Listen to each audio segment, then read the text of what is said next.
નમસ્કાર, હું છું હિના અને આપ જોઈ રહ્યા છો ઇન્ડિયા ન્યૂઝ ગુજરાતના મહત્વના સમાચારની શરૂઆત કરીએ રાજકોટથી। તો રાજકોટ શહેરમાંથી ચોંકાવનારો ખુલાસો સામે આવ્યો છે। રાજકોટ મહાનગરપાલિકાના આરોગ્ય વિભાગ દ્વારા લગ્ન નોંધણી માટે આવેલી ઓનલાઈન અરજીઓની તપાસ દરમિયાન બાળ લગ્નના કેસો બહાર આવ્યા છે। વર્ષ 2025 થી 2026 દરમિયાન કુલ 122 લોકો દ્વારા બાળ લગ્ન થયાનું સામે આવ્યું છે। આ મામલે મહાનગરપાલિકા દ્વારા આવા તમામ લગ્ન સર્ટિફિકેટની અરજીઓ નામંજૂર કરવામાં આવી છે। જો કે આ ખુલાસા બાદ શહેરના સમાજ કલ્યાણ વિભાગની કામગીરી પર પણ ગંભીર સવાલો ઉભા થયા છે।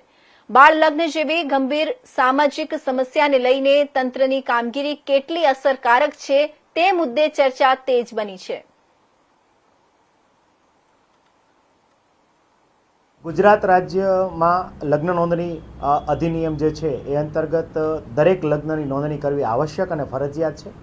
રાજકોટ મહાનગરપાલિકાની આરોગ્ય શાખા હેઠળ આરોગ્ય અધિકારીને હોદ્દાની રૂએ રજિસ્ટ્રારના પાવર છે ડેડિકેટેડ કરવામાં આવેલા છે। અનુસંધાને જોવા જઈએ તો ગત જાન્યુઆરી 2025થી માંડીને એપ્રિલ 2026 સુધી એટલે કે 12+4 મહિના દરમિયાન રાજકોટ મહાનગરપાલિકાની આરોગ્ય શાખા હેઠળ કુલ જે છે એ 10,433 જેટલી અરજીઓ છે લગ્ન નોંધણી માટે આવેલી હતી।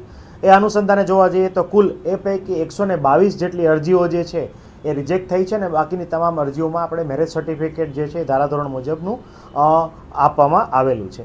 આ ખાસ કરીને 122 અરજીઓમાં રિજેક્શન પાછળના મુખ્ય કારણોમાં જોવા જઈએ તો જે લગ્નની તારીખ જે છે લગ્નના દિવસે વર અને વધુની ઉંમરમાં ખાસ કરીને વરની ઉંમર 21 વર્ષ કરતાં ઓછી અને વધુની ઉંમર જે છે 18 વર્ષ કરતાં ઓછી હોય એવું પ્રાથમિક દ્રષ્ટિએ માલુમ પડેલ છે। મોટાભાગના જોવા જઈએ કિસ્સાઓમાં તો આ લગ્ન જે છે એ ઘણા બધા સમય પૂર્વે થયેલા હોય અને ખાસ કરીને જ્યારે વ્યક્તિને પોતાના મેરેજ રજિસ્ટ્રેશન સર્ટિફિકેટની જરૂરિયાત ઊભી થાય ત્યારે વ્યક્તિ જે છે પોતાના રજિસ્ટ્રેશન માટે અત્રેની કચેરી ખાતે આવતા હોય છે, પરંતુ અનાયાસે અથવા અજાણથી તેઓ જાણતા પણ નથી હોતા કે લગ્નના સમયે તેમની જે વય જે છે એ વય મર્યાદા મુજબ હોતી નથી।